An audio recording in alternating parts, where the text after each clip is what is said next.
जय हिंद दोस्तों, मां हंसवानी क्लासेस में आप सभी का स्वागत है। मैं राहुल सर आज आपको इस एक्सरसाइज में फर्स्ट क्वेश्चन का हम आपको 2 क्वेश्चन सॉल्व करवा दिए थे और इसमें हम आपको तीसरे क्वेश्चन को सॉल्व करवाएंगे। देखिए ये जो रैखिक समीकरण युग्म दिया गया है 2 और इसमें आपको विलोपन विधि और प्रतिस्थापन विधि दोनों का यूज करके आपको x और y का मान निकालना। तो आप अपनी किताब में देखिए, उसमें देखिए दिया गया है निम्न समीकरणों के युग्म का विलोपन विधि तथा प्रतिस्थापन विधि से हल ज्ञात कीजिए और कौन सी विधि आपको अधिक उपयुक्त है। मतलब जो विधि आपको आसान लगेगी आप बोलेंगे वो विधि आपको ज्यादा इजी है। तो हम आपको विलोपन विधि में बताए थे कि हम x का वैल्यू या तो बराबर करते हैं या तो y का वैल्यू बराबर करते हैं, फिर उसके बाद उसको जोड़ के चाहे घटा के एक वैल्यू को काट के फिर उसके बाद हम वैल्यू प्राप्त करते हैं। देखिएगा 3x minus 5y minus 4 equal 0 दिया है, ठीक है। इसमें आप देख रहे हैं सब एक साइड है, इसको आप मान लीजिए समीकरण नंबर 1, ठीक है। इसे मान लिया आप समीकरण नंबर 1। फिर उसके बाद 9x इक्वल 2y प्लस 7 दिया है, तो इसमें कुछ हिस्सा इधर है और 2 हिस्सा इधर दिया है। क्यों ना हम सबको एक जैसा कर लेते हैं, मतलब ऐसा बना लेते हैं, सबको इधर कर लेते हैं। तो ये आपका हो जाएगा 9x माइनस 2y किधर आएगा, माइनस आएगा, ये माइनस 7 इक्वल 0। इसको आप मान लीजिए समीकरण नंबर 2, ठीक है। जब आप विलोपन विधि से अगर सॉल्व करने जाएंगे तो यहां पे लिखें विलोपन विधि सॉल्व करने जा रहे हैं, ठीक है। तो आपको x वाला वैल्यू बराबर करना पड़ेगा या तो आपको y वाला वैल्यू बराबर करना होगा। अगर आप सोच रहे हैं कि हम y का वैल्यू बराबर करना चाहते हैं तो y का वैल्यू बराबर करने के लिए देखिए इसमें 2y है और इसमें 5y है, और ये बराबर करने के लिए अगर इसमें आप 2 से गुणा करेंगे तो ये 10 होगा, इसमें 5 से गुणा करेंगे तब 10 होगा, मतलब दोनों में गुणा करना पड़ जाएगा। इससे अच्छा है कि अगर आप समीकरण 1 में 3 से गुणा कर देंगे कि 9 हो जाएगा, और देखिए ये 9 है भी, इसका मतलब हम x को बराबर कर देते हैं, ज्यादा सही रहेगा। बाकी आप अगर y को बराबर करेंगे तभी आपका आंसर आएगा, ठीक है। समीकरण 1 में 3 से गुणा करने पर, ठीक है, जो काम करेंगे उसे लिखना पड़ेगा। इसमें आप 3 से गुणा कर दिए और उसका रीजन क्या है आपको पता है, क्योंकि आप x का वैल्यू बराबर करना चाहते हैं। तो ये हो गया समीकरण 1 में जब आप 3 से गुणा करेंगे दोनों पक्षों में तो ये हो जाएगा 9x और ये 3 पक्षे 15 हो गया और ये हो गया 3 चौके 12 और ये 0 में गुणा करेंगे तो 0 ही आएगा। इसे आप मान लीजिए कोई समीकरण का रूप दे दीजिए तो आप इसे मानेंगे समीकरण 3, क्योंकि 1 2 हो गया, इसे 3 मानेंगे, ठीक है। अब आप समीकरण 3 और समीकरण 2 को देखेंगे तो आपको 9x इसमें भी है, 9x इसमें भी है। अगर आप इसको जोड़ने जाएंगे तो 18 हो जाएगा, जबकि हम काटने का प्रयास करेंगे, तो इसलिए किसी समीकरण में से किसी को घटा दीजिए। तो हम यहाँ पे लिखते हैं समीकरण 3 में से समीकरण 2 को, ये समीकरण 2 है ना, समीकरण 2 को क्या करने पर, घटाने पर। तो समीकरण 3 में से अगर आप 2 घटाने जाएंगे तो 3 को पहले लिखना पड़ेगा, तो 3 वाले को पहले लिख दीजिए। 9x माइनस 15y माइनस 12 बराबर 0 के। उसके बाद समीकरण 2 को इसके नीचे लिखना है, तो यहाँ पे देखिए 9x माइनस 2y और ये माइनस 7 बराबर 0 के। घटाते समय चिन्ह को बदलना पड़ता है, तो यहाँ पे क्या करते हैं, चिन्ह को बदल देते हैं। ये माइनस है, ये प्लस हो जाएगा, अगर प्लस रहता तो माइनस हो जाता, ये माइनस है प्लस हो गया, ये प्लस में है माइनस हो गया। यहाँ पे कुछ चिन्ह नहीं, मतलब प्लस है ना, प्लस है तो माइनस हो गया। ये 9x खत्म हो गया, वही तो हम चाहते हैं, चाहे x कट जाए चाहे y कट जाए तभी हमको एक मान मिलेगा। ये माइनस 15y और ये 2y, जब इसे आप घटाने जाएंगे तो माइनस 13y, ठीक है।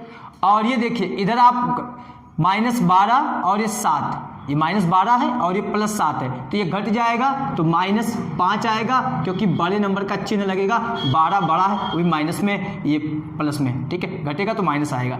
इसको उधर भेज दीजिए, इसको उधर भेज दीजिए। अब देखिएगा ये हो गया माइनस 13y इक्वल, ये प्लस में हो गया, ये उधर जाएगा तो प्लस में हो जाएगा, और 13 को नीचे भेज दीजिए, माइनस 13 को, तो ये हो गया 5/13, माइनस को चाहे यहाँ लिखिए चाहे यहाँ लिखिए, तो ये आपका y का वैल्यू हो गया। अब ये y का मान चाहे आप समीकरण 1 में रखिए चाहे आप 2 में रखिए, जो भी आपको आसान पड़े, आपको अभी x का मान निकालना है। तो देखिए हम समीकरण 1 में ही रख देते हैं। समीकरण 1 में y इक्वल -5/13 रखने पर, किसी में भी रखेंगे मान आपका वही आएगा, ठीक है।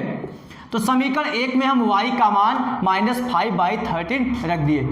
समीकरण 1 यही ना है, चलिए इसमें रखते हैं y के जगह पे, तो ये 3x वैसे रह जाएगा, -5 वैसे रह जाएगा, फिर y के जगह पे -5/13 और ये -4 = 0।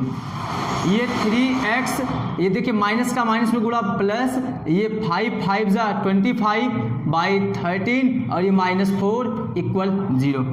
इतनी बात क्लियर है ना। ये 3x, इसका अगर आप एलसीएम लेंगे, केवल इतने का अगर आप लेंगे एलसीएम, तो आपको यहाँ पे 13 मिलेगा, ठीक है। यहाँ पे 25 माइनस ये 13 चौक 52 हो गया और ये = 0 हो गया। ये 3x प्लस इसमें से अगर आप घटाने जाएंगे तो 52 ज़्यादा है, 25 कम है, तो इसमें से घटाना पड़ेगा ना। तो ये 12 में से 5 गया, 7 हो गया, ठीक है। यहाँ 4 बचा, 4 में से 2 गया, 2 हो गया, बटा कितना आ गया 13, और ये बराबर 0। लेकिन बड़ा नंबर माइनस में है, इसलिए यहाँ पे माइनस भी रहेगा, इसको उधर भेज दीजिए। तो 3x इक्वल ये हो गया 27/13 और ये 3 नीचे जाएगा, यहाँ पे आ जाएगा, तो मतलब आपको मिलेगा x इक्वल 27/13 इंटू 3, ये 3 9 जा 27, तो x का वैल्यू आ गया 9/13। तो ये आपको मिल गया x और y का वैल्यू। अब आपको यही क्वेश्चन को प्रतिस्थापन विधि से लगाना है और आपका आंसर यही आएगा। जो तरीका आपको आसान लगेगा वही आप बोलेंगे हमारे लिए वो ज़्यादा उपयुक्त है, ठीक है। चलते हैं प्रतिस्थापन विधि से लगाने के लिए। देखिएगा प्रतिस्थापन विधि में, क्या देखिए आप मान याद रखिएगा, x का वैल्यू ये आया था और y का वैल्यू जो लिखे थे वहां पे। अब यहाँ पे लिखेंगे प्रतिस्थापन विधि। किस विधि से लगाने जा रहे हैं इसी सवाल को? दोनों विधियों से लगाना ना, प्रतिस्थापन विधि, ठीक है, प्रतिस्थापन विधि से। इसको आप चलिए समीकरण 1 ही मान लीजिए, या तो इसको उधर भेज भी सकते हैं, कोई दिक्कत नहीं है, ठीक है। इसे आप समीकरण 2 भी मान सकते हैं, या तो यहाँ से आप x का वैल्यू निकाल सकते हैं, क्योंकि प्रतिस्थापन विधि में क्या करना होता है, x का या तो y का वैल्यू निकाल के दूसरे में रखना पड़ता है। तो यहाँ से आप x का वैल्यू निकाल लीजिए, ठीक है, या तो इसे समीकरण 2 ही मान लीजिए। तो समीकरण 2 से x इक्वल, बताइए x का वैल्यू क्या हो जाएगा, 2i + 7 और ये 9 नीचे आ गया, ठीक है, x का वैल्यू ये मिला। अब ये वैल्यू आपने समीकरण 2 से निकाला है, तो आपको समीकरण 1 में रखना होगा। तो यहाँ पे रखेंगे समीकरण 1 में x इक्वल 2i + 7/9 रखने पर, ठीक है। समीकरण 1 में आपको रखना पड़ेगा क्योंकि आपने समीकरण 2 से निकाला है। तो समीकरण 1 में x के जगह पे रखेंगे ना, तो 3 वैसे रहेगा, x के जगह पे 2i + 7/9 -5y - 4 = 0, ठीक है। ये देखिए 3 से काटेंगे, करेगा क्योंकि पूरे का बटा है, ठीक है। तो यहाँ पे आपको मिलेगा 2i + 7/3 -5y और ये -4 = 0। पूरे का अगर एलसीएम आप लेना चाहेंगे तो आपको मिलेगा 2i + 7 -15y - 12 और ये पूरे का अपान में 3 = 0। 3 को उधर भेजेंगे, 3 का खत्म हो जाएगा काम। ये -15y, ये 2i घटाएंगे तो -13y मिलेगा। कितना मिलेगा? -13y। और ये देखिए -12 और ये +7 है, ये घट जाएगा तो -5 आ जाएगा, और जो अपान में था 3, सॉरी लाइट अभी कट गई है, चलिए आ गई लाइट। देखिए यहाँ पे अपान में क्या बचा है, 3 बचा है, तो यहाँ पे 3 हो जाएगा इक्वल 0। ये उधर भेजेंगे 3 खत्म हो जाएगा तो -13y - 5 इक्वल 0। ये उधर जाएगा प्लस हो जाएगा, 13 नीचे आएगा। देखिए y इक्वल हो जाएगा 5 प्लस में हो गया और ये -13 नीचे आएगा तो ये 13 यहाँ पे हो गया। अब चाहे माइनस यहाँ पे लिखिए चाहे वहाँ पे लिखिए, आपका y का वैल्यू मिल गया। अब ये y देखिए वही आया है जो विलोपन विधि में y का वैल्यू आया था। अब ये y का वैल्यू आपको समीकरण 1 में रखना हो चाहे 2 में रखना हो, आपका x का वैल्यू वही आएगा। चलिए आप समीकरण 2 में रख दीजिए। समीकरण, क्योंकि इससे पहले आप समीकरण 1 में रखे थे, ठीक ना, इसमें रख के चेक कर लीजिए, देखिए देखते हैं क्या आता है। समीकरण 2 में y इक्वल -5/13 रखने पर, ठीक है, किस में रखना है, समीकरण 2 में, ठीक है। समीकरण 2 आपके सामने यहाँ पे दिया गया है, तो यहाँ पे आपका हो जाएगा 9x तो वैसे रहेगा इक्वल ये 2 वैसे रहेगा, y के जगह पे -5/13 और ये +7। इतनी बात क्लियर है ना। अब यहाँ पे आपको इसका मल्टीप्लाई कर देना है तो -10, अच्छा पूरे का एलसीएम लेंगे तो 13 आएगा। 13 को यहाँ 7 से मल्टीप्लाई करेंगे तो 13 से यहाँ पे 91 हो जाएगा, ठीक है।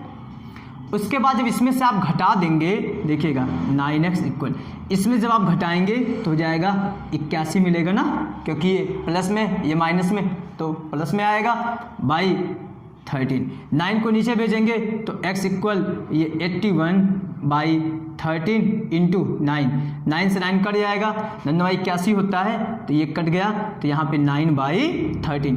बताइए उससे भी हमारा आंसर वही आया था और इससे भी हमारा आंसर वही आया। अब आपको जो भी विधि उपयुक्त लगी हो आप उसे लिख सकते हैं कि हमको प्रतिस्थापन विधि उपयुक्त है लगी या विलोपन विधि उपयुक्त लगी, ठीक है। चलते हैं नेक्स्ट क्वेश्चन पर। अब ये देखिए फर्स्ट का 4 नंबर क्वेश्चन है, x/2 + 2y/3 इक्वल -1 और x - y/3 इक्वल 3 के, ठीक है। सबसे पहले हम इसको विलोपन विधि से सॉल्व करने जाते हैं। देखिए x/2 + 2y/3 इक्वल ये दिया है। हम चाहें तो इसका एलसीएम लेके इसको पूरा रैखिक समीकरण युग्म का जो स्टैंडर्ड इक्वेशन होता है उसके फॉर्म में लिख सकते हैं। अगर आप नहीं लिखना चाहते हैं तो इसको ऐसे ही समीकरण नंबर 1 मान लेते हैं, ठीक है। इसको भी ऐसे ही समीकरण नंबर 2 मान लेते हैं, ठीक। आपको x का वैल्यू या तो बराबर करना पड़ेगा या तो y का वैल्यू बराबर करना होगा, उसको काट के आपको 1 का वैल्यू निकालना पड़ेगा। तो यहाँ पे आप देख रहे हैं x/2 है, मतलब आधा x है, यहाँ पे x है पूरा है। अगर आप इसमें 2 से गुणा करेंगे तो आपको ये x मिलेगा, क्योंकि यहाँ पे 2 से गुणा करेंगे तो कट जाएगा, आपको x मिलेगा और ये वाला देखिए इसके बराबर हो जाएगा। एक तरीका आप इसमें 2 से गुणा कर सकते हैं, ठीक, x बराबर हो जाएगा, फिर काट देंगे अपना घटा के। अगर आप y को काटना चाहते हैं तो देखिए यहाँ पे 2y/3 है, यहाँ पे y/3 है, अगर इसमें 2 से गुणा करेंगे तो देखिए 2y/3 हो जाएगा, मतलब समीकरण 2 में 2 से गुणा कर सकते हैं। चलिए जो भी आपकी इच्छा करे, तो हम समीकरण 2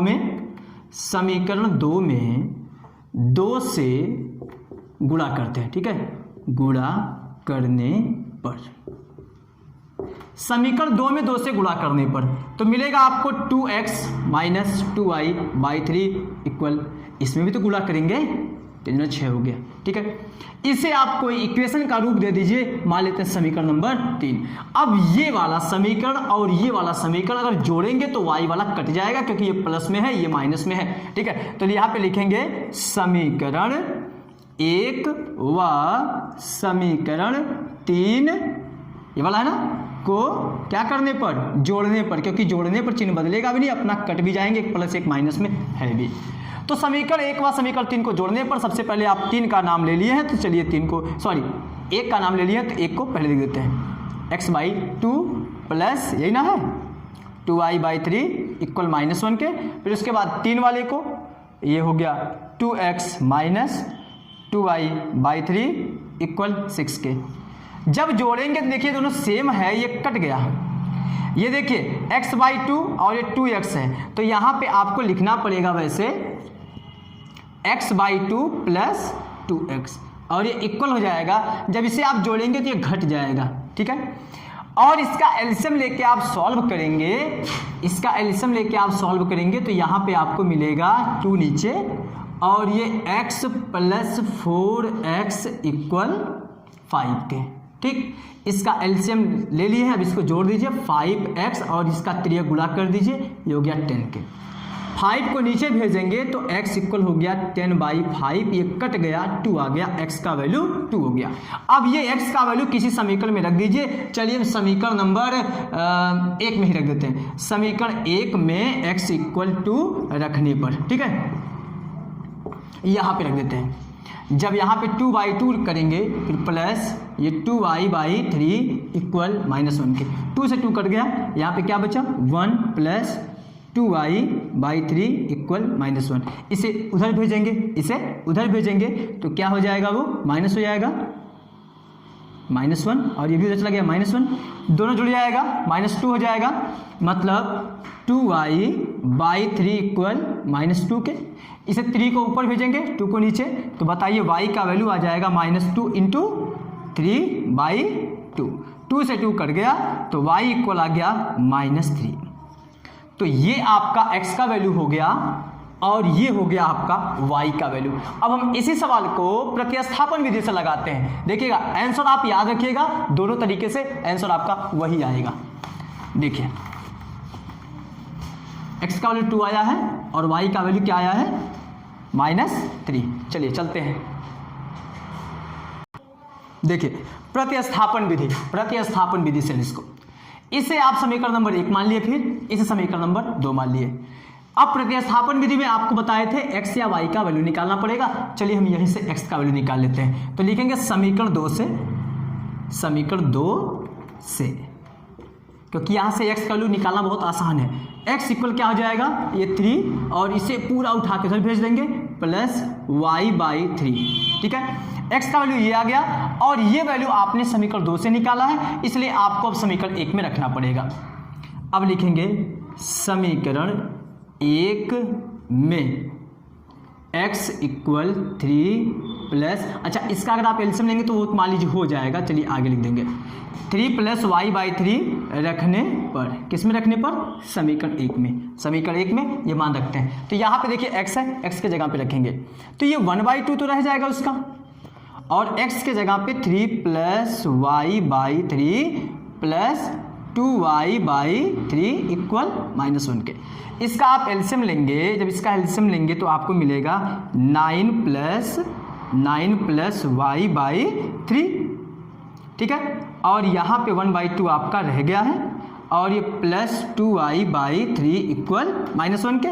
इसका जब आप एलसीएम लेंगे, देखिए मल्टीप्लाई करेंगे तो ये तो मान लीजिए 6 हो जाएगा, फिर उसके बाद एलसीएम लेंगे तो 6 आएगा और यहाँ पे 9 प्लस y और प्लस 6 को 3 से डिवाइड करेंगे 2 आएगा, 2 का 2y मल्टीप्लाई करेंगे 4y आ जाएगा इक्वल -1।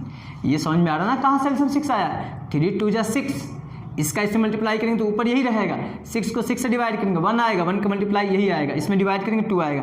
अब देखिए 4y 1y कितना हो गया 5y, और ये नंबर में क्या है 9, और ये 3 गुणा कर दीजिए तो -6 हो गया, तो 5y इक्वल -6 -9, तो y इक्वल ये हो गया -15 और ये बाई 5 3 जा 15, तो y इक्वल -3। बताइए आपका आंसर वही आया ना।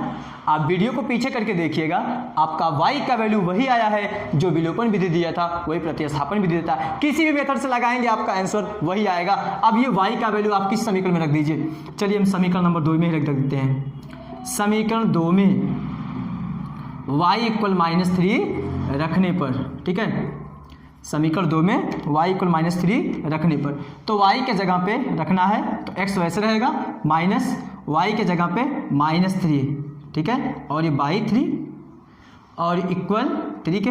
बताइए 3 से 3 कट गया तो 1 आया वहाँ पे, अब माइनस का माइनस गुणा प्लस हो गया तो +1 इक्वल 3 के, तो x इक्वल 3 - 1 x इक्वल 2, ठीक है।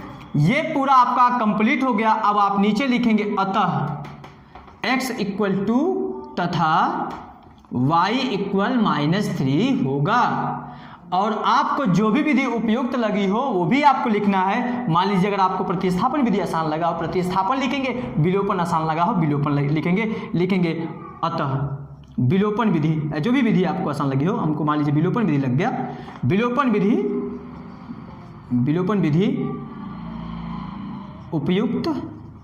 उपयुक्त है या होगी, ठीक है। तो ये आपका क्वेश्चन नंबर फर्स्ट का चारों क्वेश्चन को क्लियर कर दिए हैं। अब नेक्स्ट क्वेश्चन को लेके आएंगे नेक्स्ट वीडियो में। आशा है कि आपको वीडियो पसंद आया होगा, और अगर पसंद आया हो तो प्लीज़ चैनल को सब्सक्राइब कीजिएगा और बेल आइकन को जरूर प्रेस कीजिएगा, क्योंकि ये आपके एग्जाम के लिए बहुत ही इंपॉर्टेंट क्वेश्चन है। ग्राफी विधि हो, प्रतिस्थापन विधि हो, या विलोपन विधि या वज्र गुणन विधि, ठीक ना। विलोपन विधि खत्म हो जाएगा पूरा, तो हम आपको बढ़ाने वाले हैं वज्र गुणन विधि, ठीक है। उसके बाद ट्रिग्नोमेट्री चलेगा। थैंक्स।